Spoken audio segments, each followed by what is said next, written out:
Our mission today is to understand how established government contractors, or GovCons, can better use micro-purchase to drive strategic growth, including and especially with the U.S. Department of Defense. We'll cover when small contract awards have a giant impact, who you need to call on and in what order, what you need to know before you call them, how to make an irresistible offer, why and when DoD buyers love micro-purchases, where you can grow from there, how to make it easier for DoD buyers to purchase from you, and next steps and resources. All right. But your federal buyer, your DoD buyer, is more than one person. That's what I want to leave you with right now. But your players in all the different layers all want three things. They want to find it a way that is easy to follow the rules. And there are thousands of rules in the U.S. Federal Acquisition Regulation and the Department of Defense Federal Acquisition Regulation Supplement, or DFARS. They want to find vendors who can make it easy. And they want to do the right thing. They want to perform well, summed up in the phrase, make me look good. And you, as a vendor, need to be at the center of where all of that crosses over. Micro purchases are one easy way to do that. Micro purchases are defined by value, both within the continental United States and outside the continental United States. And on a regular average Tuesday afternoon, both federal civilian and DoD, a micro purchase is a purchase of products or services worth less than $10,000. In times of disaster response or contingency operations or outside of the United States, and including if the US DoD is purchasing something in Canada, the micro purchase can be made at a value of under $20,000 US. And the micro purchases are used for services and for products. Micro purchase is a subset or special type of a broader category called simplified acquisition. There's a whole other set of things to learn about simplified acquisition, and I teach that as well. But right now we're concentrating on this subset called micro purchases. Okay. And I'll also have links for you to where the specific rules are, because this is a very rules-bound environment. You really do have to know the rules to play the game. You wouldn't step onto a hockey rink if you didn't actually know what the difference was between icing and offsides. You'd be messed up right away. I completely get it. You wouldn't want to step into the U.S. federal acquisition arena either if you didn't really know the rules of the game. Myths and realities about micro purchases. Some people think they're only for novices or for startups. Not so. Some folks think they're only good for products. Also not correct. Some people think, oh, this is not worth our time. We just want the multi-million-dollar procurements. We're lining up for that. Never mind the little stuff. Wrong-o. Some folks think, oh, they only use those kinds of purchases at fiscal year end, which, by the way, quiz, when is U.S. federal government fiscal year end? September 30th. In Canada, federal government fiscal year end is March 31st.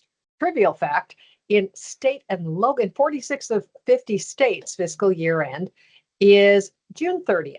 So if you sell to the corporate environment, state and local, federal, and the government of Canada, you can have Christmas 4 times a year because that fourth quarter spending surge is real. Back to the main point. Some folks say we don't need micro purchase if we have a GSA schedule, other contract vehicles. Or they think that purchase card holders make all the decisions.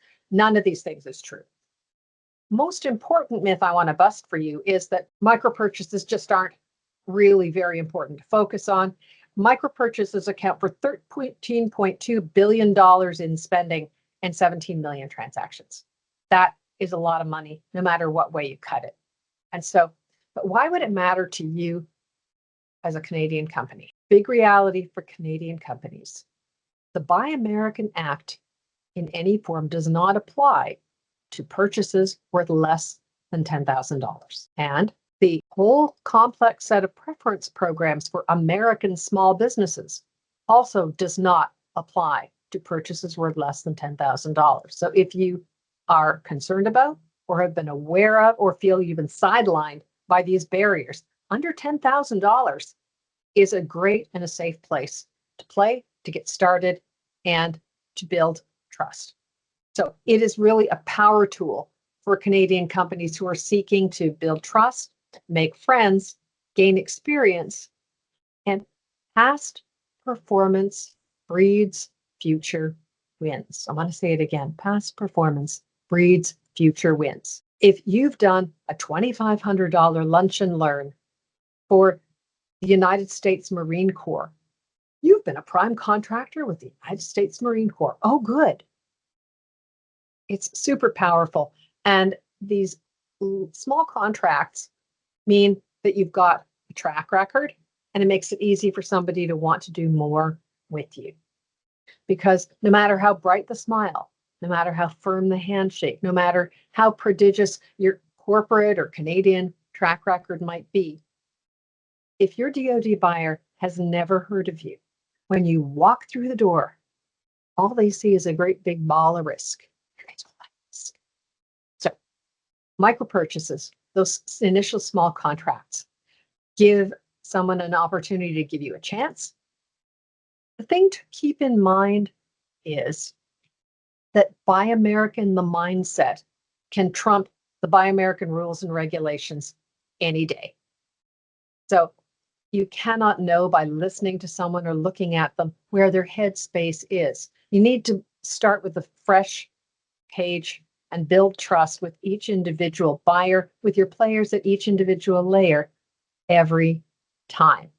And so just because someone can buy from a company from Canada, either under or over $10,000, all the regulations in the world don't force somebody to buy from a supplier that they don't really want to buy from.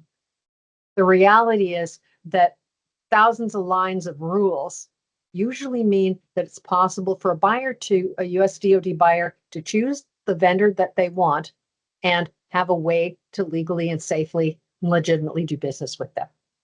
And so what rules are they going to use? What vendor are they going to choose? That depends on you. So micro purchase is basically always a relationship game, because people ask, where are those micro purchases published? And the answer is they're not. They're not. Micro purchase is, by its nature, not only a deeply simplified acquisition procedure, but one of the reasons why the procedure is simple is because the amount of documentation that the buyers need to do and the amount of publication is much less than these big, giant procurements. So keep that in mind. This presentation is covering the strategic value of micro purchase.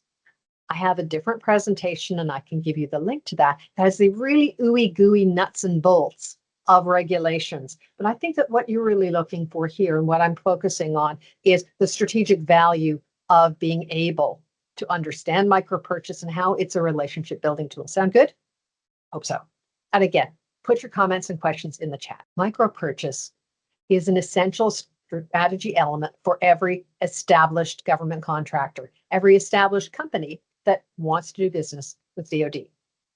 It makes it easier to enter an agency that's new to you, to offer new solutions with minimum risk, to generate revenue quickly, and to build relationships and trust. I did a $2,500 lunch and learn for the Citizenship and Immigration Service at the Department of Homeland Security, and I got paid 24 hours later on a credit card. I wept. It was just the most wonderful vendor experience I had ever had. It was lovely. So these small awards have giant impact for buyers and for vendors. And we're going to talk about some of those situations. Vendors that are looking to, again, build past performance or get a first contract, fantastic. It means you can get paid more easily. It makes it easier for buyers to do a little contract with you, see if they like you, get comfortable with you, do something bigger. Keep in mind that this is the vendor's choice. They have lots of, the buyer's choice. They have lots of different ways to do business with you, but if they like you, this is an option that is open for them. Just because they can use a micro purchase doesn't mean they're going to. Relationship game for sure. Something else to keep in mind with micro purchases is if you're thinking, oh, this would be great, we can just kind of stack up 9 or 10 of purchases, 9 or 10 purchases of what we do, and break it apart into micro purchases. Do not do this. This is actually illegal. It's called contract bundling. Don't try it. Okay. Lots of caveats, but again, it's a fast purchase, relationship based, allows buyers to lower the risk, try new things with you, decide if they're comfortable with you. My wonderful friend William Randolph is a great example. He is to borrow a phrase that Winston Churchill used to call himself in correspondence with Franklin D. Roosevelt. He said he's a former naval person. He worked for the Department of the Navy as an acquisition specialist and contracting officer for many years. Then he retired from the Navy. He went into Department of Homeland Security and Immigration and Customs Enforcement, managed billions of dollars of acquisition. In 2020, he went on his own, and he had to walk the talk. And he develops acquisition training in a company he founded called Think Acquisition. And these are the kinds of smaller contracts that he was able to win based on building out from simplified acquisition, and won those bigger contracts building out from micro purchase. And what he actually found out was that even as a new entrant, after doing all of this hard work, I asked him, hey, Will, what's going on with you now? He's decided that he would rather be working as a subcontractor, but the past performance that he got as a prime helped him build credibility with partners he wanted to do business with. Another really important strategy. I remember having this conversation with the supplier diversity lead at a large, well-known prime contractor. And the first thing she said to me with words of advice for people who wanted to do business with that company she was working for, said, don't make me your first rodeo. Come to me showing me that you've already done partnerships, already worked as a prime contractor in agencies where we want to do business, and you can bring us business. Micro purchase is one of those ways to do that, to develop a track record that can open doors to primes. But all of William Randolph's success started with a $4,800 micro purchase. Another example of when small awards have giant impact. Jennifer Rhodes, Vice President of Business Development at Tagents, in under 8 weeks turned a $10,000 micro purchase into a $1 million sole source award in fourth quarter of the fiscal year by developing relationships in the wake of performing well on a documents and requirements management contract. With fourth quarter, she performed well. She talked to her buyer and said, hey, do you know anybody else who needs what we do? And the buyer said, yeah, we do.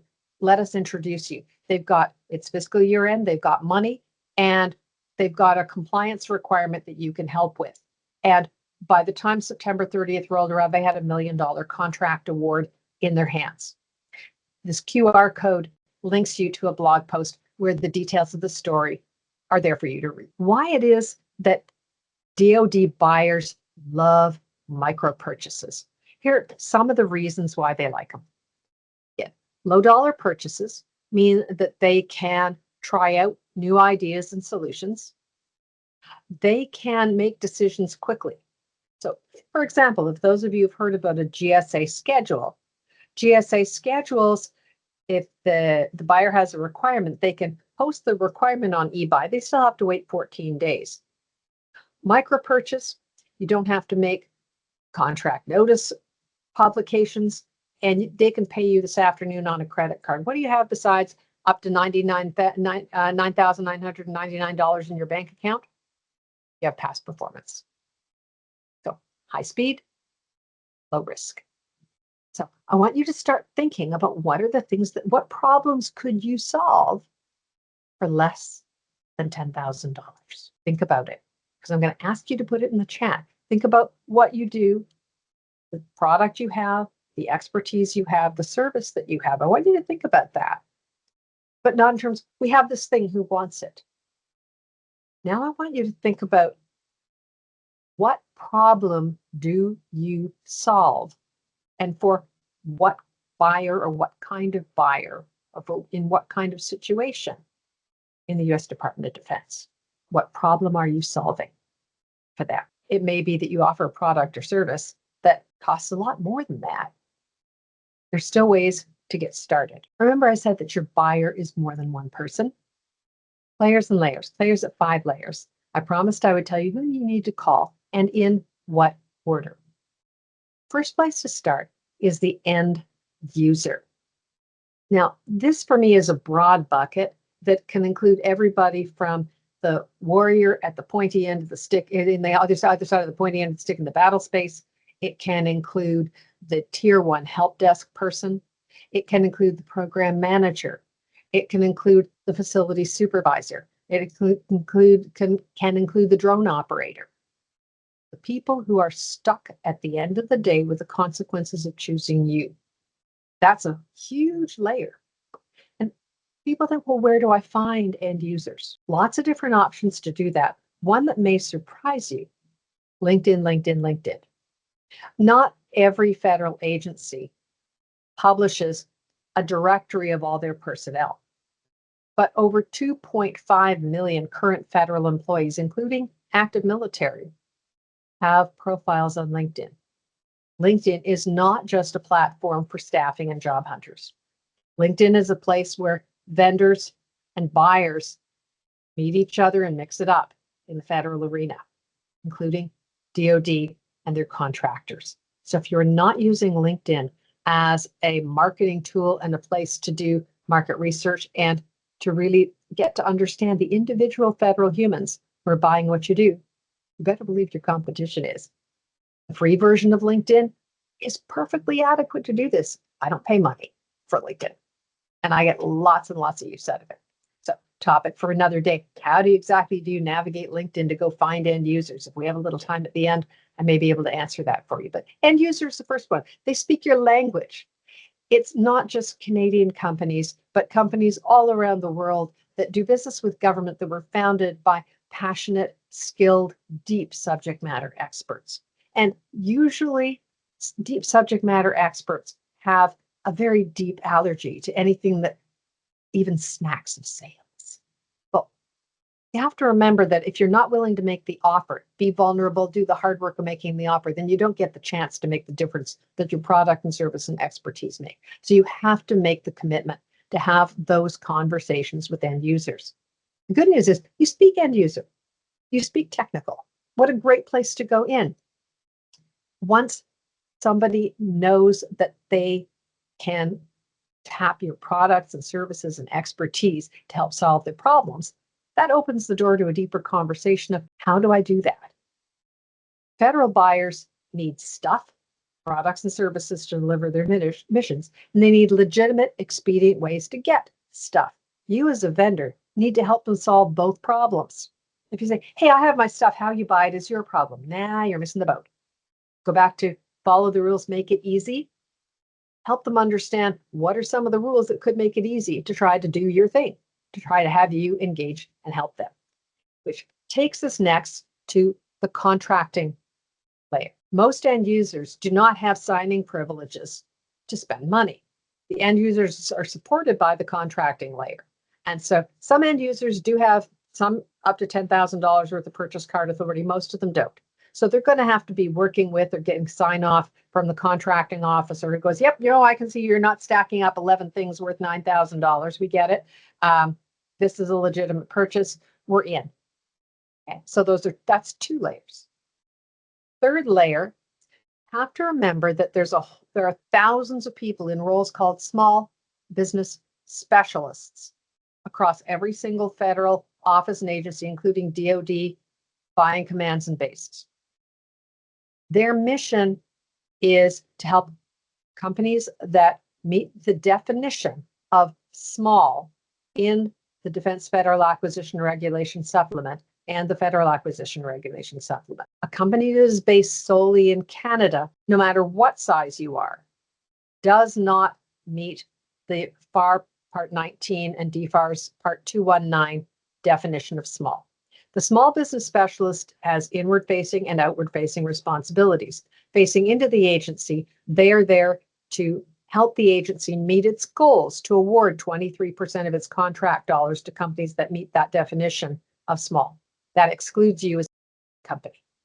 Their external or outward-facing responsibilities to help those American small businesses, those FAR Part 19, DFARS 219 companies navigate the space and to help the buyers reserve contracts for small business. If you are working on micro purchase opportunities, you don't need these folks to be helping you or hindering you. You're under their radar. Okay. They're not there to help you find those opportunities, but they're also not there to stop you either. Other strategies for when small business specialists are helpful, and we can talk about those in another conversation about building teaming relationships. I will add a footnote that if you, as a Canadian company that doesn't meet the definition of small, you are therefore large. You're large or you're small. So if you are two people in a garage in Edmonton, you are a large business under the U.S. federal and defense acquisition regulations. That means that if you win a contract worth more than $700,000, you are required to have a small business subcontracting plan. Small business specialists can help you find small business partners to help you meet that requirement way down the road, coming back in. So small business specialists, not as important for you. End users in the contracting side, super important. Two other layers you need to be aware of are prime contractors. Your federal buyer, your DoD buyer, is almost certainly buying something like what you do from somebody else right now. It's up to you to understand who are they buying from and what are they buying, and how do you bring them a performance and value and price and delivery advantage. So you do need to know how somebody is currently solving the problem you can help solve better. Got to do your research before you show up, as opposed to, hi, I have a thing I can help you solve your problem. You have to be ready for them to say, oh, we're already solving that with this thing. And going, but have you thought about this and this and this? These guys don't deliver that. So know who your competition is. The fifth layer that almost never figures in, but you need to know about because their name is going to get tossed around. They're writing the strategic plan. They are accountable for everything that agency does, is the stakeholder. This can be the CIO, the base commander, the cabinet secretary. They're the ones who are going to be on the front page of the Washington Post below the fold if things go tango uniform. But they're also the ones who are writing and signing off on the strategic plan, the priorities for how important is the problem that you're helping somebody solve, and how much money is going to be put into the budget to solve those kinds of problems, which is why you need to know who the stakeholders are in there. With the new administration, those folks are about to change over. How do you create an irresistible offer? Here we go. This gets fun and it gets creative. I love this part of the conversation. So get out another sheet of paper. Think about the product or service you offer. And if you don't currently have a version or a type or a line or an example of an offer that's worth under $10,000, think about how you could.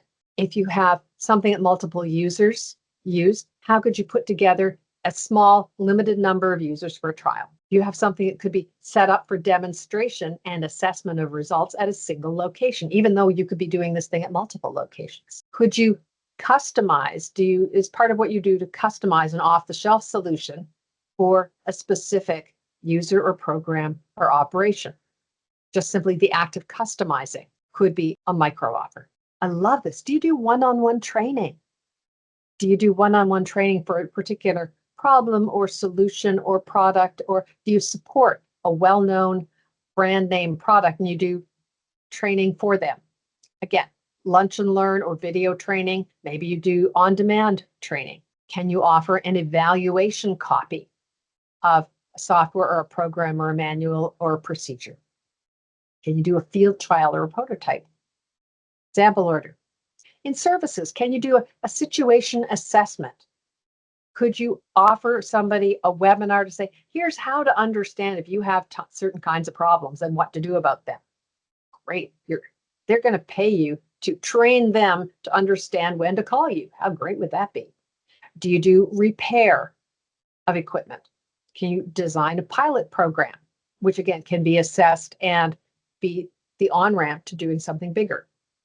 I'm a big fan of webinars or lunch and learns, all kinds of webinar-based training. They are a great and very popular offering for my company out in the field. Can you do a research and an assessment and a briefing on a particular technical topic?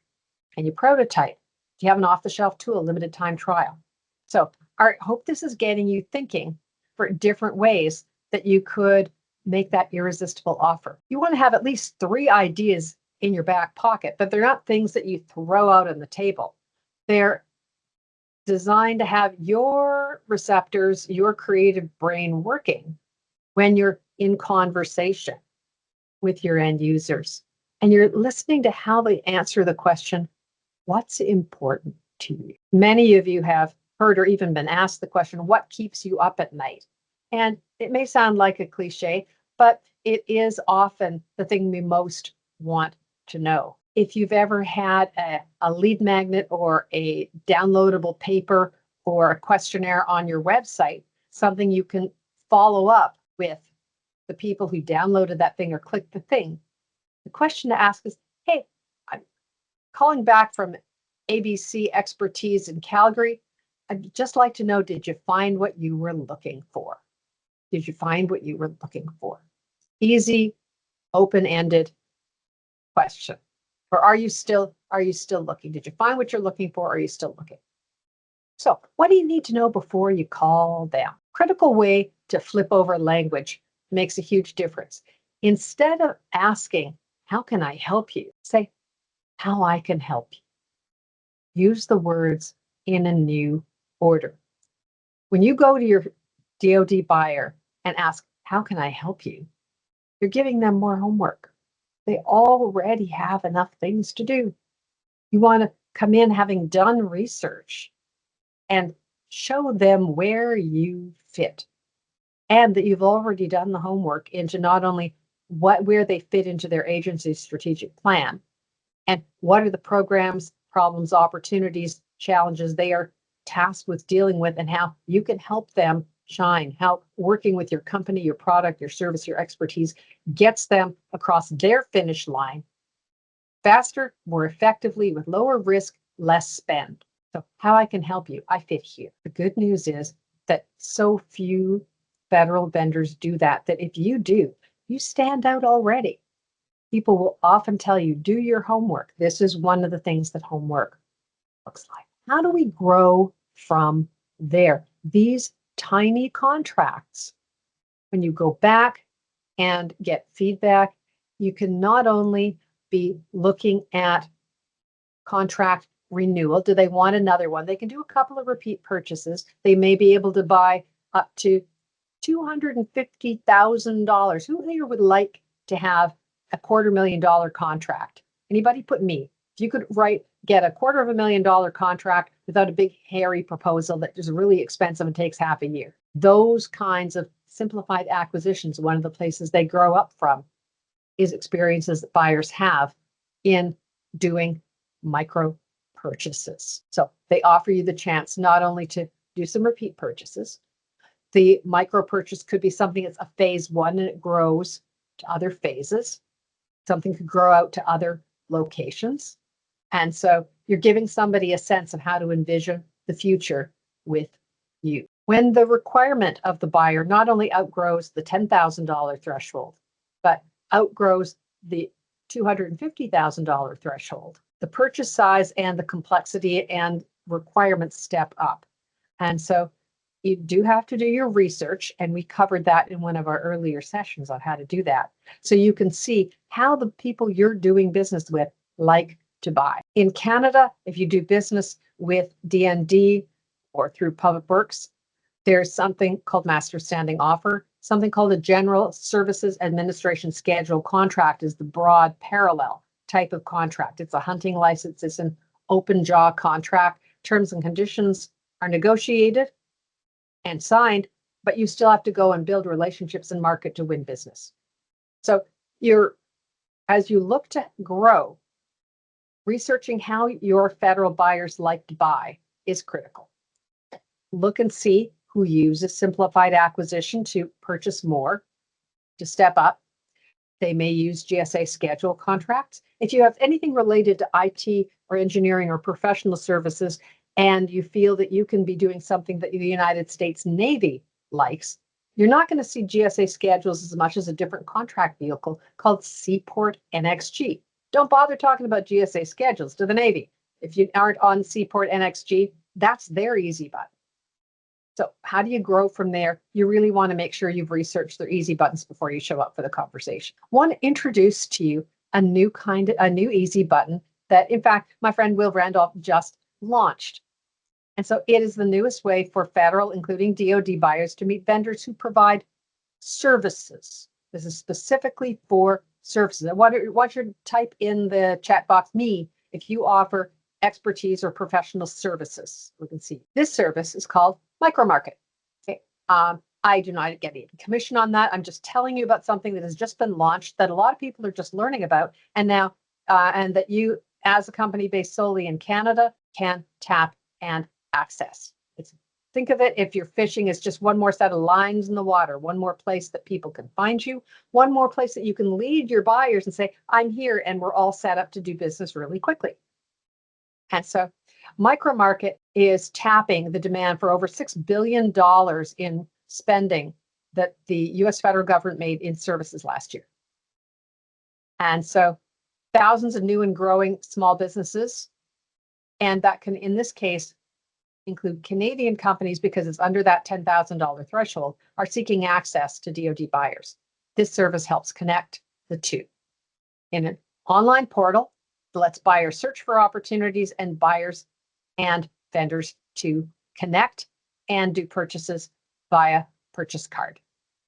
So it's tapping this micro purchase market. The top 14 categories of purchase card spend, the top 10 categories of services that federal, including DoD buyers, are making under $10,000 includes consulting, education and training, professional services, information technology. You can see the subsets of that: transportation, janitorial, medical, health and wellness, studies, document scanning, experts, subject matter experts and speakers. Almost all of you have some subject matter expertise. Someone could pay you to speak about something that you're really smart about. So these are all great examples. And so micro-market lets the buyers search for, I'm looking for a thing. And they're edging up, I think now over probably closer to 600 vendors are now on this portal. It costs nothing to register. And there is just a minor service fee, or I think it's a 3% service fee if you actually win any business. And so the buyers can post a request and the offers can come to them. Vendors offering services at or below the micro purchase threshold are not even required to register in the system for award management. Honestly, you're going to want to be in SAM anyway if you want to help lower somebody's risk threshold and look like you follow the rules, you're ready to play, you're ready to grow. But that being said, you don't even have to be on SAM. You don't even have to have jumped through those hoops. If what you're offering is a service and it's worth less than $10,000, you can do it through micro-market, because otherwise they're really an official US federal platform to be doing this. DoD buyers make purchases of microservices like micro-consulting, data analysis, webinars, lunch and learns, back office support, source selection, acquisition support, operational support, micro blocks of professional services. You could say, hey, you can buy 5 hours of my time for $2,500. You do that. Keynote speeches, instructional design. Is this getting you thinking about problems you could solve that look like that? If it is, we've achieved our mission here today. So William Randolph, former Navy and DHS top contracting professional, opened this portal in 2024. It's grown well. You can find out more at that QR code. I'm going to pause for a second so you can shoot the QR code, find out more, and you can register.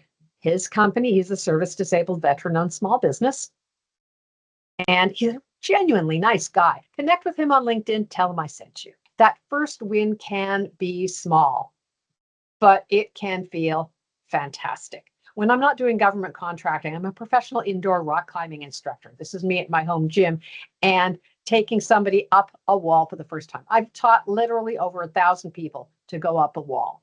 And there's a Canadian Embassy link to the story, and I'll share that with you another day. But that first small step can lead to fantastic achievements. And that is the place that I want you to get, is taking the first steps that get you to peak achievement for your company. So how micro-purchase offerings grow established government contractors, then they help you build your past performance, establish price realism, increase your profitability. You get paid quickly and you can do something that doesn't cost you a lot to produce. Create an upgrade path or a phased approach to doing business with you. Increase the speed to deliver your completion. Make it easy to scale up if you're successful. And you can get not only feedback to develop your offering, but referrals. Who do you know who would also like this thing that we've just done? So learn more about simplified acquisition and micro purchase, Federal Acquisition Regulation Part 13, and Defense Federal Acquisition Regulation Supplement Part 213 is where you're going to learn about the ooey gooey details of how this works.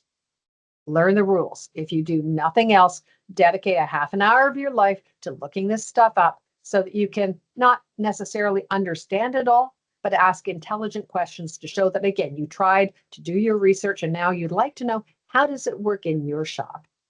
How does it work where you are? I'm a sponge. I want to learn. Teach me.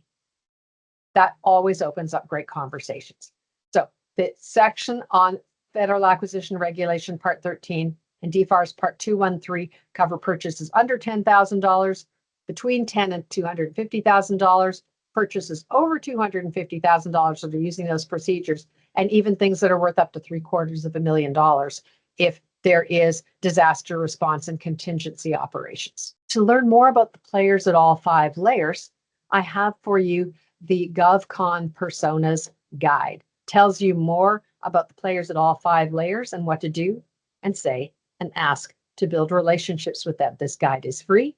I hope you'll find it, share it, use it, and tell me what happened when you do. I also have something about how to get in front of your federal buyer, win your meeting, win a conversation, and get invited back. This is one of my favorite webinars. You can tap that. That includes the recorded course, a presentation file, and a transcript at this QR code.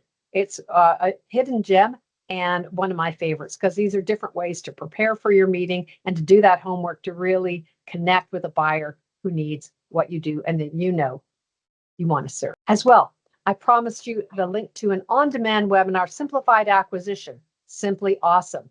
These are the bare bones of how to step up to those contracts worth more than $10,000 and less than $250,000.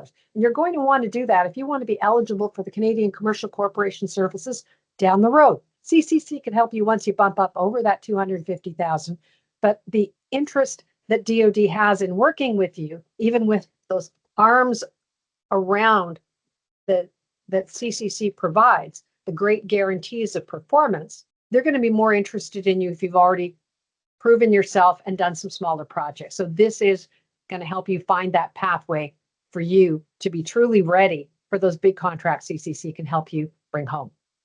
So with that, I'd love to pause for a second and ask, what is your aha or your takeaway from our session today? Would you drop that in the chat?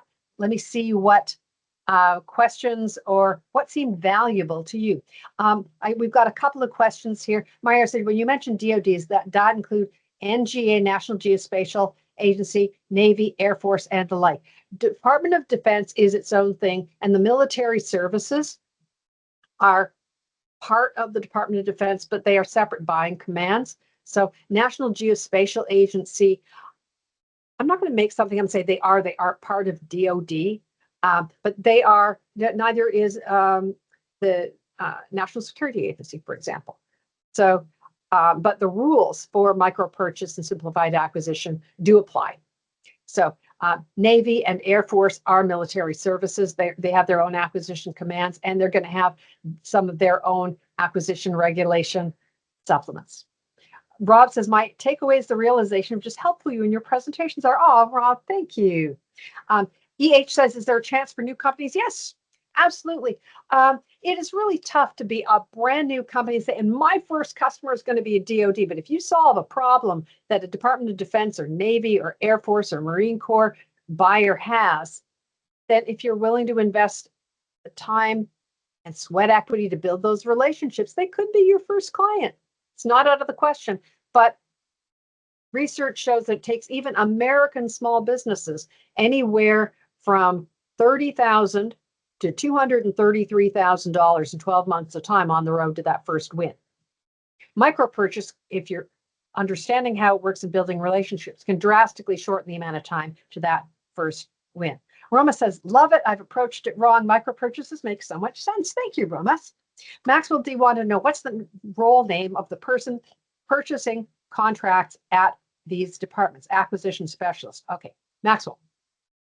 Contracting officer is the name, nickname either CO in civilian agencies, or say National Geospatial, or KO, because CO is a commanding officer in the military, so they're going to call a contracting officer a KO. Gotta love it. Okay, contracting officer has a power the President of the United States does not have, and that's the power to legally bind your company to these United States in a legal agreement to provide products and services. Contracting officer is supported by the contract specialist. They don't have the signing authority, but they do help dot the I's, cross the T's, help find vendors, help review and qualify solicitations, help write requirements. Okay. There is in the end user layer a super user called the contracting officer's representative. And so when someone in the end user shop says, we threw it over the wall to contracting, this is the person who translates the user requirements into contracting language. They're an industrial translator between those two layers. They're the liaison. They're also the person that says, yep, they performed, you should pay them. And the contracting layer are the ones that award the contracts and process your invoices. Okay. Derek says, everything you shared is super helpful. I'm prepping my business capability statement for a major event in Vegas this March, where I might be meeting with DoD agency reps and other government and corporate reps. How cool. I'm delighted to meet with any of you to chat about what's going on here. And so love to hear more of your comments and questions as we go along, whether it's in the chat or one-on-one. I have resources for you. First of all, Government Contracts Made Easier, second edition, and the companion workbook are Amazon #1 bestsellers. It's easier because easy is fiction. Thousands of companies have found the book and the workbook helpful. My mom uses her copy to prop up her television. You can use it for all kinds of things, but by all means, go grab a book and a workbook off Amazon and go at it. Let me know how you do. Here's the cool thing.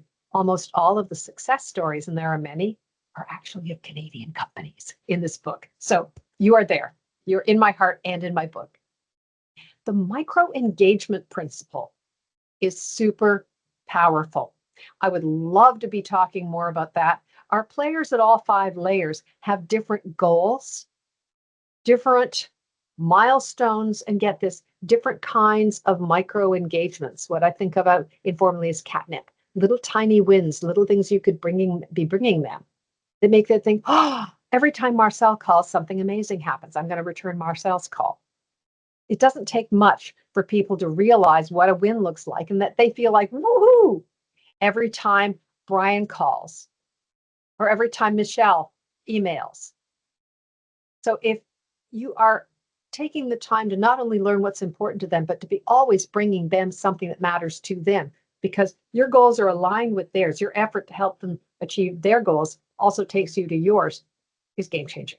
Find out more about the micro engagement principle at the blog post at this QR code, and share and enjoy. We talked about the GovCon Personas Guide. Again, here's the link of where you can get it. Learn who your buyer is, what they care about, how to engage them, and tips for success. Q&A. We've got about 7 minutes up at the top. And if you'd like to book a call with me, you can go to the bit.ly link here and fill out a form. And there's a qualifier piece. And so even if you get a real quick response that says, here's some resources for you right now, I read every single one of the forms, and I often have what I call, honestly, a drive time slot. I live in Southern Maryland. I spend much more time driving than I ever expected to when I moved to this place with a beautiful view of the Chesapeake Bay. And so that means that you may be able to have a whole hour of free Q&A. I'm not on video. You get to take the notes. But even if you get a drive time conversation, I'm happy to answer your questions. Anu, how are we doing? We're doing great, Judy. Do you mind just taking off the slideshow for a moment? And we Sure. can just address a few of the questions there? Yeah. Excellent. So Derek wanted to know how you book for a one-on-one. Excuse me. You've got my email on the screen, and I will drop my email in the messages as well. If you want to book an hour of time, you can. Yeah, we're not going to charge you for half an hour of time. I talk to anybody for a half an hour, but I'm absolutely delighted to do that. Let's chat one-on-one about how that works. And just here, judy.bradt@summitinsight.com. Also, please connect with me on LinkedIn. That not only costs nothing, but that brings you 1 degree of separation closer to thousands of people who might be good contacts for you. So please connect with me on LinkedIn. Do not just hit the button, send me a message saying I was on the CCC webinar and something like that. So practice good connection skills when you do, okay? If you're going to be best friends with anyone in the department, would you want to be closest with KOs? Nah, end users. Have the end users fall in love with you. Something to know is that the contracting shop, their clients are the end users. In some places, the contracting shop and the end user shop are holding hands and skipping through the daisies, working hand in hand, hand in glove. Not always. In other shops, the end users think the contracting shop is the purchasing prevention program, and the contracting shop thinks end users shouldn't be trusted with 5 cents to buy bubble gum. So, got to find out, make friends. But the end users are always the superpowered place, because contract's not going to buy something and force it on the end users. You need to have end users fall in love with you. And the good news is, I would bet that 99.9% of you who are on this call are happy subject matter experts who, if you never had to spend another oxygen molecule or electron doing anything that smacked of sales, you would be really happy. So end users are happy to talk to you. Excellent. So the one question that I see here is, how does the new U.S. administration and tariffs on Canadian goods, which I don't think is quite in effect yet, but might be, affect micro purchases? First of all, U.S. federal contracting officers behave according to what the regulations tell them. If there's not a change in regulations, then they're going to follow the regulations that exist now. The regulations now say that Canadian products are sold free of tariffs to the U.S. Department of Defense. That is the law and the regulation today. If that changes, watch that space. I'm not going to predict what is happening tomorrow or next week or even after lunch. Follow the laws, follow the regulations, we'll wait and see. The good news is that if somebody loves what you want and wants it badly enough, there is usually a legal way for them to get what it is that they need. Build strong end user relationships. That's the long and the short of it. Also, codicil, the pretty airplane always wins.